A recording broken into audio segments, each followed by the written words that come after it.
Hello everyone, welcome back to my channel that is English field. Good morning all of you. So friends, आज का जो ये हमारा video है वो है एसपी बख्शी इडियम फ्रेजेस की जो एक्सरसाइजेस हैं वो हम कर रहे थे।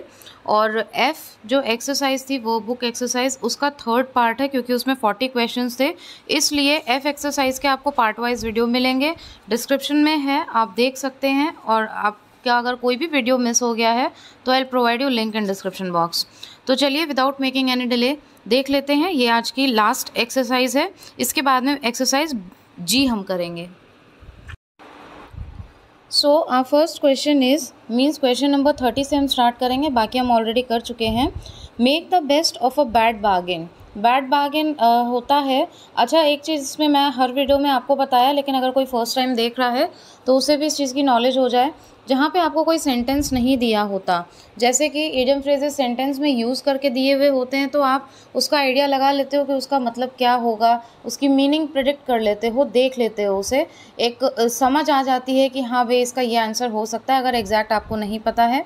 लेकिन जहाँ पे आपको सेंटेंस में यूज़ करके ना दिया गया हो, डायरेक्टली आपसे पूछा गया हो, तो जो आपका क्वेश्चन है सेम वैसा अगर वर्ड आपको मैच करता हुआ ऑप्शन में मिल रहा है तो उसके बहुत कम चांसेस होते हैं कि आंसर वही होगा। ठीक है, जैसे कि देखिए, तो उसको एलिमिनेशन मेथड, जैसा कि मैं हमेशा से बोलती आई हूँ, वो आप यूज़ करिए। To make the best bargain ये हो ही नहीं सकता, क्योंकि यहाँ भी बार्गेन है, यहाँ भी बार्गेन। मेक अ बार्गेन ये भी नहीं हो सकता, मेक अ बैड बार्गेन ये भी नहीं हो सकता। तो इसका ए फर्स्ट आंसर हो जाएगा। ए करेक्ट ऑप्शन होगा। To turn failure to best advantage. ठीक है, फेलियर को अपने एडवांटेज में बदलना। ठीक है, make the best of a bad bargain मतलब कि मान लीजिए कोई चीज़ आपने कोई फेलियर फेस किया है और आप उसमें सक्सेसफुल नहीं हुए, लेकिन फिर भी आप गिर के उठे, तो क्या हुआ, गलत में से भी, ख़राब चीज़ में से भी, वर्स्ट सिचुएशन में भी आपने उसका एडवांटेज निकाल लिया, उसको यूटिलाइज किया। नेक्स्ट है chapter and verse for a thing. ठीक है, अब देखिए, to praise a thing cancel हो जाएगा, attach value to a thing cancel हो जाएगा। अब आपके पास बचता है ऑप्शन ए और ऑप्शन सी। इसका करेक्ट आंसर होगा टू प्रोड्यूस प्रूफ। ठीक है, किसी भी तरीके से क्या है, साक्ष्य का वो करना, उसको इकट्ठा करना, to produce proof. Now question number 32, bid fair. Bid fair का होगा हैव अ गुड प्रॉस्पेक्ट। ठीक है, have a good prospect. Next है 33, talk shop. What do mean by talk shop? Talk shop का मतलब होता है, एलिमिनेट आप कर सकते हैं इसमें से। टॉक अबाउट शॉप बिल्कुल नहीं होगा, एक मिनट, टॉक अबाउट शॉप बिल्कुल नहीं होगा। उसके बाद talk in shop, talk to the point. तो इस टाइप के क्वेश्चंस, इस टाइप के ऑप्शंस बिल्कुल भी सही नहीं होते हैं। जो सही आपका होगा वो होगा talk business, when you are talking about some business और you are dealing in something. ठीक है, तो उस चीज़ के हिसाब से अगर आप बात कर रहे हो उससे रिलेटेड, तो उसका आंसर होगा talk about business, talk business. Now question number 34, tread on one's toes. मतलब इसका होता है, देखिए, ट्रेड विथ टोज होगा नहीं, walk on toes, flatter someone. अब ये आपका सी और बी तो वैसे ही एलिमिनेट हो जाता है, बचता है ए और डी। ठीक है, क्वेश्चन नंबर 34, इसका करेक्ट आंसर होगा टू गिव ऑफेंस।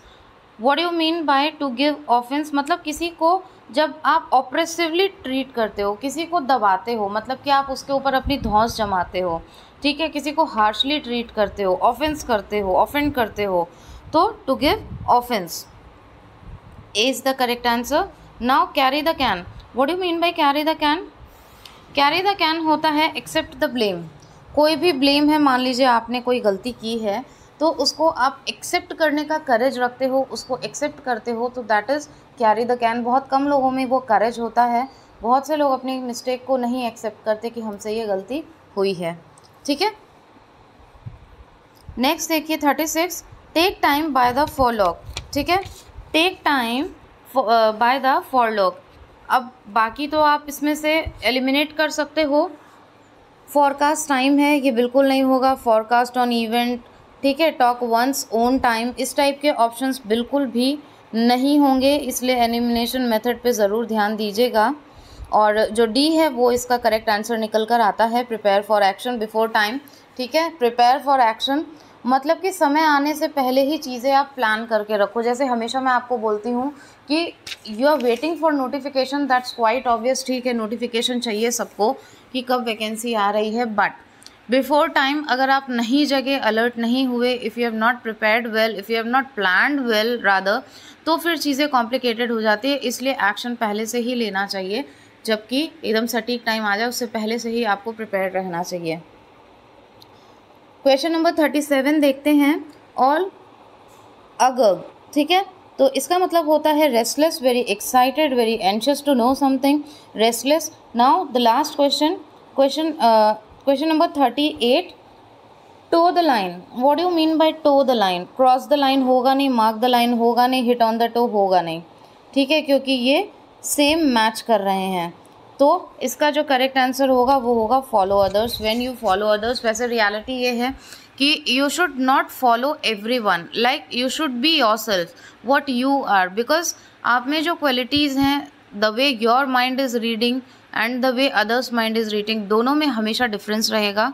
इसलिए खुद को बहुत ज़्यादा किसी से कंपेयर नहीं करना चाहिए, क्योंकि वहीं से आपका डिग्रेडेशन चालू हो जाता है, वहीं से आप खुद के अंदर कमियां खोजने लग जाते हो। Just think you are the best and you can do each and everything, ठीक है, राइट। गाइडेंस लेना अच्छी बात है, लेकिन कॉपी करना अच्छी बात नहीं है।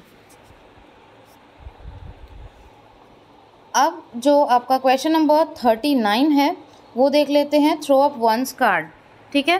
थ्रो अप वंस कार्ड्स का मतलब होता है एक्सेप्ट डिफीट, ये उसी तरीके का है जो अभी पहले हमने सॉल्व किया। एक्सेप्ट डिफीट का मतलब होता है कि आपने अपनी हार को स्वीकार किया, ठीक है, आपने एक्सेप्ट किया कि हाँ भाई कहीं ना कहीं गलती रही होगी और आपने एक्सेप्ट किया उस चीज़ को, अपनी हार को आपने स्वीकार किया। अब देखिए इसमें भी हम लोग इसी तरीके से एलिमिनेशन मेथड अप्लाई करेंगे। कार्ड्स आ गया, throw cards, spoil the card game, throw away the game, ये सब नहीं हो सकता, तो फिर हमारे पास में ए ऑप्शन बचा। 40 टर्न टेल, क्वेश्चन नंबर 40 ये है लास्ट क्वेश्चन। एफ एक्सरसाइज जो हम कर रहे थे एसपी बख्शी की, वो आज आपकी पूरी तरीके से फिनिश हो जाएगी, और इसके बाद कल जो हम करेंगे वो हम करेंगे एक्सरसाइज जी, ठीक है। Turn tail, what do you mean by turn tail? Run with the tail होगा नहीं, one who changes ideas run at the end, ये होगा नहीं। इसका जो करेक्ट आंसर होगा वो होगा run like a coward. We should not run like a coward. We should always be prepared to face any of the situation को boldly face करना चाहिए। एग्ज़ाम में मान लीजिए एक बार दो बार अगर आपका नहीं भी हुआ है तो just get ready to face the situation, फिर से तैयारी करिए, फिर से उठिए, क्योंकि कभी भी देरी नहीं होती। पढ़ने वालों के लिए हर मोमेंट, हर एक सेकेंड एक लर्नर ही होते हैं हम लोग, और लाइफ का हर एक मोमेंट, हर एक स्टेप हमें कुछ ना कुछ सिखाता है, ठीक है।